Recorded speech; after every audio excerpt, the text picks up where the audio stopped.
Hello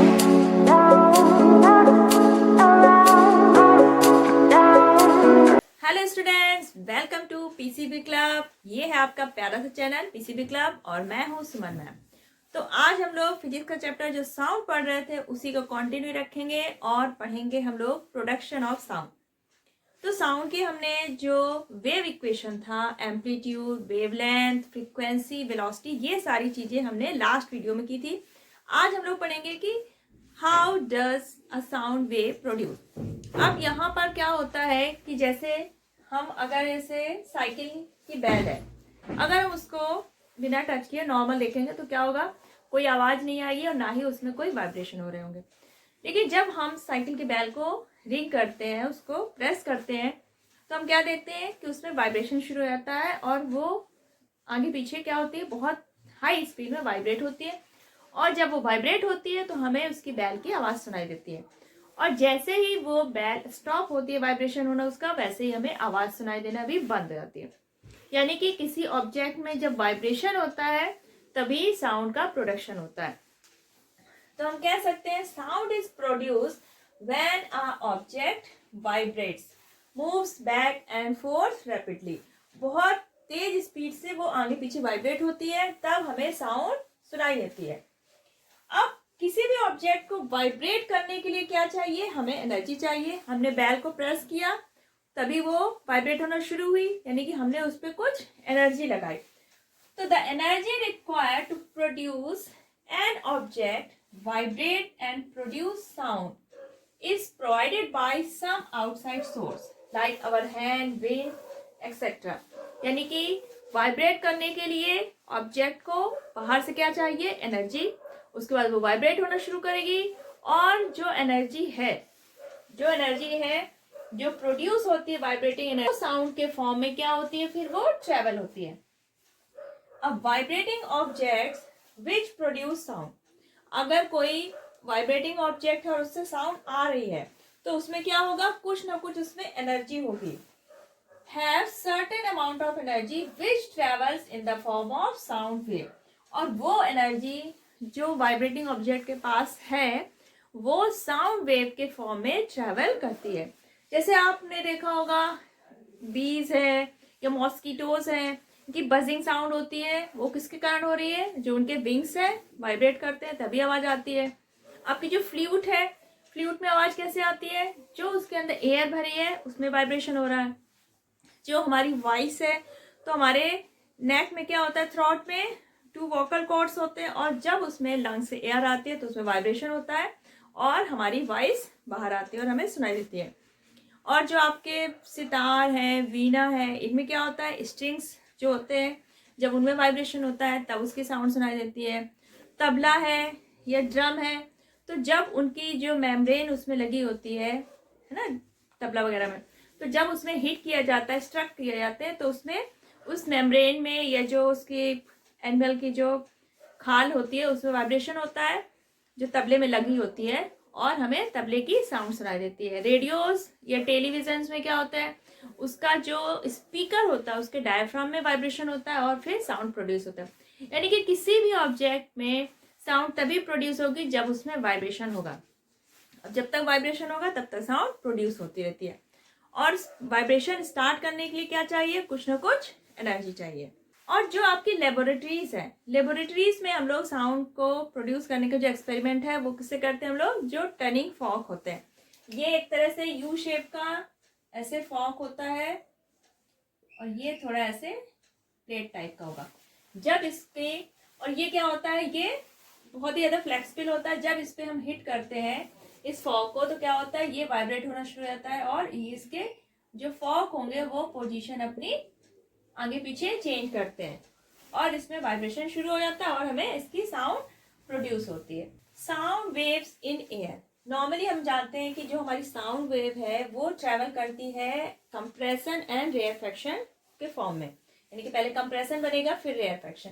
तो इसको हम लोग लाइब्रेरी में जब हम करेंगे तो कैसे करेंगे हम लोग, एक टर्निंग फॉर्क से। तो टर्निंग फॉर्क का डायग्राम है, जब यहाँ पर नॉर्मल है, टर्निंग फॉर्क में कोई वाइब्रेशन नहीं है, तो हमारी जो एयर की जो लेयर्स है वो क्या है, नॉर्मल कंडीशन में है। ना तो इसमें कंप्रेशन है और ना ही इसमें रेयरफेक्शन है। ठीक, अब हम जब इस टर्निंग फॉर्क को किसी रबर पैड में हिट करते हैं, अब हम यहाँ पे इजी करने के लिए क्या करेंगे, अब एक जो इसका पार्ट है ए, सिर्फ हम इसको समझेंगे। ए पार्ट आपका क्या हुआ, जब हिट हुआ रबर पैड में तो ये क्या हुआ, वाइब्रेट होना शुरू हुआ। अब जब ये हमारा टर्निंग फॉर्क का ए पार्ट बाहर की तरफ आएगा तो क्या होगा, ये अपने पास की जो एयर होगी उसको क्या करेगा, प्रेस करेगा, आगे की तरह क्या करेगा, पुश करेगा। अब जब हमारी एयर को ये पुश करेगा, प्रेस करेगा, तो यहाँ पर क्या हो जाता है, कंप्रेशन फॉर्म हो जाता है। अब ये जो एयर होगी ये आगे की एयर को प्रेस करेगी, तो यानी कि इस तरह से जो फोर्स पड़ेगा वो आगे को पहुंचता जाएगा। अब यहाँ पे जो हमारी एयर के पार्टिकल्स हैं वो फिजिकली रूप में आगे नहीं जाएंगे, सिर्फ और सिर्फ क्या होगा, जो वाइब्रेशन है वो आगे को ट्रांसफर होगा। यानी कि यहाँ के पार्टिकल जो होंगे वो आगे पीछे वाइब्रेट करना शुरू हो जाएंगे, उसके बाद उसके नेक्स्ट लेयर, और इस तरह से वाइब्रेशन हमारा आगे की तरफ पहुंच जाएगा। अब जब ये ए पार्ट आगे की तरफ गया तो एयर को क्या किया, इसने प्रेस किया, तो यहाँ पे कंप्रेशन हुआ। अब जब ये वाइब्रेट होगा तो एक बार बाहर जाएगा, एक बार अंदर की तरफ होगा, क्योंकि आगे पीछे वाइब्रेशन हो रहा। तो जब ये ए वाला पार्ट अंदर की तरफ आएगा तब क्या होगा, यहाँ पर जो कंप्रेशन है, अब जब ये इसका फोर्स कम हो जाएगा तो यहाँ पे क्या बनेगा, एक रेयरफेक्शन होगा। जब हमारा ये टर्निंग फॉर्क का ए पार्ट अंदर की तरफ इन स्ट्रोक होगा, यानी कि पहले बाहर की तरफ था, हाई प्रेशर वाला रीजन यहाँ पे बना, कंप्रेसर हुआ। अब जब ये ए पार्ट अंदर की तरफ आएगा तो क्या होगा, यहाँ पर प्रेशर क्या हो जाएगा, कम हो जाएगा, क्योंकि प्रॉन्ग्स अंदर साइड हो गया। अब जब यहाँ पे प्रेशर कम हो जाएगा तो यहाँ पे क्या बन जाएगा, रेयरफेक्शन, यानी कि जो एयर के पार्टिकल्स होंगे वो नॉर्मल पोजीशन से भी ज्यादा दूर दूर हो जाएंगे और रेयरफेक्शन बन जाएगा। और इस तरह से रेयरफेक्शन कंप्रेशन, रेयरफेक्शन कंप्रेशन तब तक आगे प्रोसीड होते रहेंगे जब तक कि हमारा ये प्रॉन्ग्स अंदर बाहर की तरफ क्या हो जाता रहेगा, वाइब्रेट होता रहेगा। और ये वाइब्रेशन जब तक चलता रहेगा तब तक ये हमारी साउंड वेव आगे ट्रेवल करती रहेगी। और जब ये कंप्रेशन रेयरफेक्शन हमारे कानों तक पहुंचेंगे तो उसी के अकॉर्डिंग जो हमारा ईयर ड्रम है वो वाइब्रेट होगा और हमें साउंड सुनाई देगी। ये जो टर्निंग फॉर्क है आपका, ये वाइब्रेशन करना बंद कर देगा तो ये जो वाइब्रेशन हमारा कंप्रेशन और रेयरफेक्शन के फॉर्म में आगे प्रोसीड हो रहा है वो भी क्या हो जाएगा, बंद हो जाएगा और हमें साउंड सुनाई देना बंद हो जाएगी। और जो आपकी साउंड वेव्स हैं वो कौन सी वेव्स होती है, लॉन्गिट्यूडनल, जिसमें कि जो मीडियम के पार्टिकल हैं वो बैक एंड फोर्थ वाइब्रेट करते हैं। तो ये तो हो गया कि हमारी जो साउंड वेव इन एयर कैसे मूव करती है। तो ये हमने बार डायग्राम बहुत अच्छे से समझ लिया और आई थिंक आपको बहुत अच्छे से समझ में आ गया होगा। आपकी साउंड वेव्स हैं, ये हम सभी जानते हैं कि साउंड को मीडियम की जरूरत होती है तभी हमारी साउंड वेव क्या कर सकती है, ट्रैवल कर सकती है। अब वो मीडियम आपका सॉलिड भी हो सकता है, लिक्विड भी हो सकता है, गैस। और जो साउंड वेव की स्पीड है वो अलग अलग है, सबसे कम किसमें होती है, गैस में, उससे ज्यादा लिक्विड में और सबसे ज्यादा सॉलिड में। अब जो आपकी साउंड वेव्स हैं इनको ट्रेवल करने के लिए क्या चाहिए, मीडियम, क्योंकि जो वाइब्रेशन होगा वो किसमें होता है, मीडियम के पार्टिकल्स में। इसलिए हमारी साउंड वेव्स क्या कहलाती है, मैकेनिकल वेव्स। क्या कहलाती है, मैकेनिकल वेव्स। लेकिन जो आपकी रेडियो है और जो आपकी लाइट वेव्स हैं इनको क्या है, ट्रेवल करने के लिए किसी भी मीडियम की जरूरत नहीं होती है। So these are called electromagnetic. अब जो हमारी साउंड वेव्स हैं वो सॉलिड में, लिक्विड में, गैस में ये ट्रेवल करती है। इसके प्रूफ हमें बहुत सारे आपके आसपास में देखने को मिल जाते हैं। जैसे हम रेलवे लाइन के पास अगर खड़े हैं, हमें ट्रेन नहीं दिखाई दे रही है और हमें उसकी आवाज भी नहीं सुनाई दे रही है और वो थोड़ा ही पास में है, तो अगर हम उसकी जो रेलवे ट्रैक है उसमें अगर ईयर रख के हम सुनने की कोशिश करते हैं तो हमें उसकी सॉलिड में उसकी आवाज सुनाई देती है, क्योंकि जो स्पीड है साउंड की वो 15 टाइम फास्टर है इन सॉलिड। जो स्टील है, स्टील में जो साउंड की स्पीड है वो 15 टाइम फास्टर होती है देन एयर।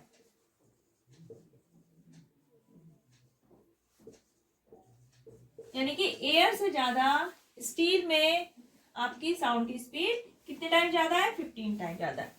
आपने वो देखा होगा बच्चे टिन का ग्लास लेके और बीच में एक थ्रेड लगा के टॉय टेलीफोन खेलते हैं। तो उसमें क्या होता है, जब वो बोलते हैं तो क्या होता है, थ्रेड के थ्रू हमारी साउंड वेव क्या करती है, ट्रेवल करती है और दूसरे बच्चों को सुनाई जाती है। जो हमारी सबमरीन्स होती हैं, वाटर के अंदर होती है, अब उनके इंजन की जो साउंड है तो वो वाटर के ऊपर तक कैसे पहुंच जाती है, इसको डिटेक्ट करते हैं हम लोग हाइड्रोफोन से। यानी कि उसके इंजन की आवाज वाटर के थ्रू ऊपर तक आती है और हाइड्रोफोन से हम लोग डिटेक्ट कर लेते हैं कि हमारी सबमरीन कहाँ पर है। और जैसे आपके घरों में जैसे टेलीफोन बज रहा है या फिर कुछ म्यूजिक बज रहा है तो वो एयर के थ्रू ट्रेवल करती है आवाज और हमें सुनाई दे जाती है। तो यानी कि हमारी साउंड जो वेव्स हैं वो सॉलिड, लिक्विड, गैस तीनों ही मीडियम में ट्रेवल करती है। They can't travel in vacuum. मान लीजिए आप एक बेल लीजिए और उसको एक जार के अंदर रख देते हैं। यहाँ पे हमने एक बेल ली है और इस जार के अंदर में रख दिया। अभी हमारे जार के अंदर क्या है, एयर प्रेजेंट है। अभी जब एयर इसके अंदर प्रेजेंट है तब अगर हम बेल रिंग करते हैं तो हमें इसकी साउंड सुनाई देगी। लेकिन अगर हम इसी जार के अंदर वैक्यूम क्रिएट कर दें, यानी कि अगर हम इसकी एयर को निकाल दें पूरा, तो क्या होगा, रिंग हमें बजती हुई दिखाई तो देगी लेकिन हमें इसकी साउंड नहीं सुनाई देगी, क्योंकि यहाँ पर रिंग बजी और यहाँ पर कोई मीडियम नहीं होगा तो ये साउंड आगे प्रोपेगेट नहीं हो पाएगी और हमारे कानों तक नहीं पहुंच पाएगी। तो यानी कि साउंड को मीडियम की जरूरत है, वैक्यूम में ये नहीं सुनाई देगी। जैसे आपके जो स्पेस में या मून में जब एस्ट्रोनॉट्स वगैरह जाते हैं तो उनको एक दूसरे की साउंड नहीं सुनाई देती और वो एक तरह से जो रेडियो सिग्नल होते हैं, जो वायरलेस होते हैं, उनके थ्रू एक दूसरे से कांटेक्ट करते हैं। जो आपकी स्पीड है साउंड की वो तीन चीजों पे डिपेंड करती है, nature of medium, temperature and humidity of air. अगर एयर पे बात करें, हमारी जो साउंड की स्पीड है वो कितनी है, 344 मीटर पर सेकेंड।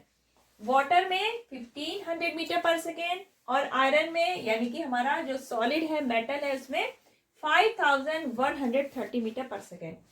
टेम्परेचर का इफेक्ट क्या होता है, अगर हम टेम्परेचर बढ़ाते हैं तो जो साउंड की स्पीड है वो भी क्या होती है, बढ़ जाती है। तभी वो देखा आपने, जो गर्मियों में हमें कोई जो साउंड की आवाज होगी किसी चीज की वो ज्यादा तेज सुनाई देती है, जल्दी सुनाई देती है। ह्यूमिडिटी ऑफ एयर, अगर एयर की ह्यूमिडिटी बढ़ाते हैं तो हमारी साउंड की स्पीड भी बढ़ जाती है।